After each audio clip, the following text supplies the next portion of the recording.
Mi nombre es Humberto Romero Borlasca, soy neurólogo de la República de El Salvador y es un honor para mí tratar en esta oportunidad el tema de una enfermedad llamada epilepsia. La epilepsia es una enfermedad con la cual todos hemos tenido contactos, todos hemos tenido una experiencia con algún pariente, familiar, alguien del público. Por definición, epilepsia es una enfermedad cual se caracteriza básicamente por la pérdida periódica de la conciencia, acompañada a veces no, de movimientos involuntarios de una parte o de todos los miembros del cuerpo humano. Sobre esta enfermedad ha habido tal confusión a través de la historia que ha contribuido al poco conocimiento y a la malinterpretación de muchos de los hechos acerca de esta enfermedad. Hay muchos mitos acerca de la epilepsia. Algunos han considerado que tiene aspectos mágicos, sobrenaturales. En general podemos definirla como que es una enfermedad que traduce un trastorno de la función cerebral que se manifiesta en forma de pérdida de la conciencia, movimientos anormales y a veces conductas fuera del contexto de la realidad. ¿Cuánto de frecuente es esta enfermedad? En general, dependiendo de las series que consultemos y los estudios que realicemos, la enfermedad tiene una incidencia aproximadamente del 0.5 al 1%. Es decir, en general de cada 100, 200 personas que vemos en la calle, hay una o dos personas que padecen esta enfermedad. ¿Cuál es el origen de la enfermedad? El origen, como ya lo hemos dicho, es un trastorno de la función cerebral. ¿Cuáles son las causas que producen trastorno de la función cerebral? Son muchas causas. Pueden ser trastornos de algunas de las sustancias que llegan al cerebro, como por ejemplo el descenso de la glucosa puede producirnos convulsiones, el alcoholismo, la deprivación puede producirnos convulsiones, el uso de algunas drogas.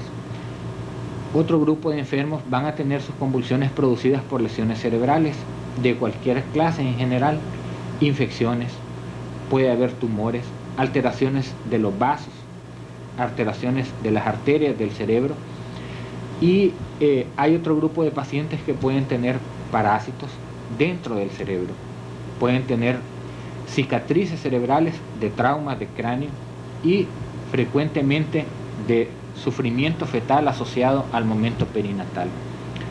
Pero hay un gran grupo de enfermos, de 100 enfermos, el 60 al 70% de ellos en esta enfermedad no podemos demostrar una causa. Es decir, sabemos que son alteraciones de algunas sustancias que llamamos neurotransmisores, pero no conocemos específicamente al momento de la investigación científica cuál es la causa que produce la alteración de esas sustancias o neurotransmisores. ¿Cómo se clasifica la epilepsia? Sobre esto ha habido mucha discusión y hay actualmente un acuerdo casi universal que se estableció en la década de los 80 acerca de una clasificación extensa que nos ha permitido definir exactamente cuáles son las formas de convulsiones, cuáles son los diferentes tipos y nos ayuda sobre todo a decidir qué medicamentos usar en algunas u otras formas. Escapa en general al tiempo de esta oportunidad dar una detallada clasificación acerca de las convulsiones. Lo que sí es importante definir que el cerebro es una estructura tan compleja que dependiendo de cuál es el área cerebral que va a producir las convulsiones, así van a ser las manifestaciones que vamos a tener. Estamos acostumbrados a ver únicamente los pacientes que presentan un ataque mayor, en el cual el paciente se desmaya, tiene movimientos convulsivos de los brazos y de las piernas, hay cealorrea, o sea, salivación, hay a veces mordedura de la lengua, lo cual tiñe de sangre un poco la saliva, se pierde el control de los esfínteres. Esto es una de las formas más impresionantes de crisis convulsiva, lo que la gente usualmente llama ataque. Pero esta es solo una parte. Hay otros enfermos que como manifestaciones convulsivas lo único que van a tener son movimientos anormales de un brazo, sensaciones anormales en alguna parte del cuerpo. En los niños es frecuente como única manifestación convulsiva lo que llamamos ausencias, que son fugas en la cual el niño está fuera del contacto de la realidad por 1 o 2 segundos, durante el cual a veces hay movimientos de parpadeo o movimientos de masticación. Esto es importante y es de reconocer porque hace que el niño no pueda prestar atención suficiente en una clase, por ejemplo, y tener un bajo rendimiento, pero esta también es una forma de convulsión tan importante como lo es la otra, en la cual el paciente se desmaya y pierde la conciencia, cae al suelo y se golpea. Hay otro grupo de enfermos que como manifestación convulsiva lo que van a tener es conductas anormales. Un paciente puede estar haciendo alguna cosa y seguirlo haciendo de una forma automática sin que este paciente en ese instante tenga contacto con la realidad. Esto es lo que llamamos crisis parciales complejas. Hay otro grupo que se ve de convulsiones que se ven en niños, que se llaman mioclonías, es el otro gran grupo. En forma simple esto representa la clasificación de una manera muy gruesa. ¿Cómo se diagnostica esta enfermedad? Como la mayoría de las enfermedades, lo más importante es una historia clínica adecuada, un examen neurológico y un examen físico general adecuado. En particular, el enfermo que se desmayó, que tuvo una convulsión, son pocos los datos que nos va a poder aportar. Es importantísimo al momento de entrevistar a un enfermo que la persona que le asistió o estuvo en el momento de la convulsión acuda al consultorio del médico junto con el enfermo para explicar qué es lo que sucedió y dar mayores detalles. Una vez que hemos tenido una buena historia clínica, un examen físico completo, un examen neurológico completo, tenemos a nuestra disposición una serie de herramientas diagnósticas de laboratorio, de gabinete, que nos ha facilitado el estudio de los enfermos y nos ha ayudado a cada vez poder precisar con mayor detalle cuál es la causa de las convulsiones en los enfermos. En general, en el campo puramente neurológico, es de una importancia grande la electroencefalografía. La electroencefalografía nos ayuda a definir a veces cuál es el tipo de convulsión que tuvo un enfermo, si el momento que tuvo una ausencia es en realidad lo que antes se llamaba pequeño mal o es lo que se llama ahora una crisis parcial compleja, es alguna área en particular del cerebro la que está afectada o es una crisis o anormalidades electroencefalográficas que afectan los dos hemisferios. Es lo que nos ayuda a diferenciar entre un desmayo común a veces y lo que es una verdadera convulsión. Es de primordial importancia un electroencefalograma. Para diagnóstico nos sirve en parte para evaluación y en algunos casos para pronóstico. La tecnología nos ha puesto a disposición métodos de diagnóstico que hace 15 a 20 años eran desconocidos y nos ha permitido precisar con mayor certeza el diagnóstico de esta enfermedad. Por ejemplo, la tomografía axial computarizada, la resonancia nuclear magnética, que nos permite ver con mayor detalle las estructuras cerebrales y ver algunos tipos de lesiones que antes no veíamos ni siquiera en la tomografía axial computarizada. Pero básicamente de importancia es la electroencefalografía. Eso es a grosso modo cómo se hace el diagnóstico de epilepsia. ¿Cuál es el tratamiento? En general, el tratamiento de la epilepsia va a depender de cuál es la causa.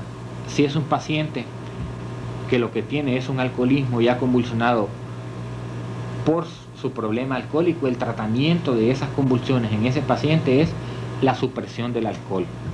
Si es un paciente que lo que tiene es un problema de hipoglicemias, es decir, se le baja el azúcar, el tratamiento es corregir el nivel de azúcar en sangre y eso evitará las convulsiones. Si el paciente lo que tiene son parásitos en el cerebro, por ejemplo, una cisticercosis, en muchos casos, además del tratamiento propio de las convulsiones, tenemos que dar tratamiento para la cisticercosis cerebral. Si es lo que tiene el paciente es un tumor, en algunos casos la remoción del tumor nos va a permitir curar al enfermo de las convulsiones. Pero hay un grupo de pacientes que habíamos señalado, la gran mayoría, en que no le detectamos una lesión cerebral estructural que podamos abordar o quirúrgicamente o de otra manera. Estos enfermos y algunos de los que tienen daño estructural van a permanecer en medicamentos. En esto es en lo que más ha habido progreso. Aún ahora se está trabajando en nuevos medicamentos y hacen que el futuro de los enfermos sea excelente. Tenemos una gran variedad, tenemos algunos medicamentos de muy amplio espectro y nos permiten tener algunos enfermos sin los efectos secundarios de algunas medicinas que teníamos antes. Lo importante del tratamiento con medicamentos de los enfermos, creo yo que es educación. Enseñarle a nuestro enfermo primero que por ningún motivo debe de suspender la medicina. No debe suspender los medicamentos a menos que el médico que se lo ha indicado le prescriba un cambio de dosis o un cambio de medicación. Segundo, no debe de ingerir licor. Y tercero, debe en general llevar una vida sana y una alimentación adecuada. Eso es básicamente, en parte y rápidamente, lo que es el tratamiento de la epilepsia. Pero yo quería referirme unos minutos sobre algo que yo considero que es de fundamental importancia y es, en mi opinión, uno de los problemas más serios que tenemos a tratar a nuestros enfermos, y es, muy bien, hemos hecho hasta aquí un recorrido breve, corto, acerca de algunos aspectos muy generales de lo que es epilepsia. Pero ya para terminar, yo quisiera contestar algunas de las preguntas que usualmente los enfermos, nuestros pacientes, nos hacen y que son inquietudes que yo he encontrado en la mayoría de las personas. Algunas son mitos. Por ejemplo, ¿mis hijos me van a salir con epilepsia, doctor? En general, no es así. Si el paciente lo que ha tenido es un trauma de cráneo y a consecuencia de eso él tiene convulsiones, eso no se va a heredar. Si el paciente lo que tiene es una cisticercosis cerebral y a consecuencia de eso él tiene convulsiones, eso no se va a heredar. Hay un grupo muy pequeño de enfermos en los que evidentemente hay un componente genético. La probabilidad es menos de 1/5 de que un hijo de un paciente epiléptico vaya a tener sus hijos epilépticos.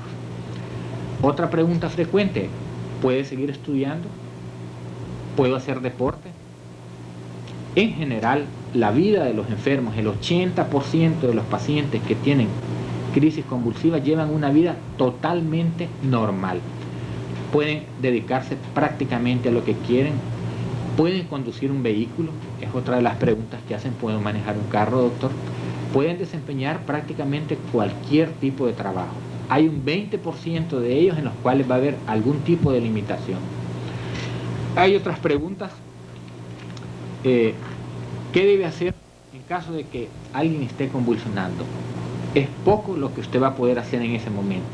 Simplemente haga que el enfermo esté en una posición cómoda, que respire fácilmente, y si él ya inició la convulsión, no trate de estarle introduciendo cosas en la boca, como es costumbre, que le va a perjudicar mucho más.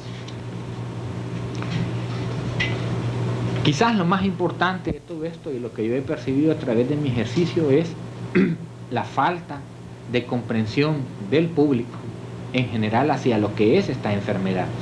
Hay muchos mitos acerca de ella. Nuestra sociedad rechaza este tipo de enfermos cuando no existe en general ninguna razón para hacerlo. Hay médicos, abogados, albañiles, todo tipo de profesionales que pueden tener esta enfermedad y llevar una vida totalmente normal. El 80% de los enfermos pueden y deben trabajar normal. El mayor problema que tenemos ahorita es, en mi opinión, educación. Como público debe de comprenderse y debe entenderse que no hay nada ni mágico, ni misterioso, ni sobrenatural en esta enfermedad. Es una enfermedad como cualquier otra, con menos gravedad que un cuadro de un abdomen agudo, con un pronóstico de probabilidad de vida excelente y con una vida, como he señalado antes, normal. Es decir, cualquier mujer va a poder tener sus hijos en general, cualquier mujer va a poder ir a la universidad, cualquier hombre va a poder ir a la universidad, cualquier muchacho puede practicar en general un deporte. Son muy pocos los casos en los cuales vamos a exigir o a pedir a un enfermo que tenga limitaciones en cuanto a su vida. ¿Cuál es el futuro del problema? En general es, en mi opinión, un excelente futuro. Tenemos mejores métodos de diagnóstico, tenemos en perspectiva nuevos medicamentos y lo que es más importante, estamos comenzando programas de educación que ayuden a comprender al enfermo y a comprender la enfermedad para poder ayudar mejor a nuestros enfermos. Muchas gracias.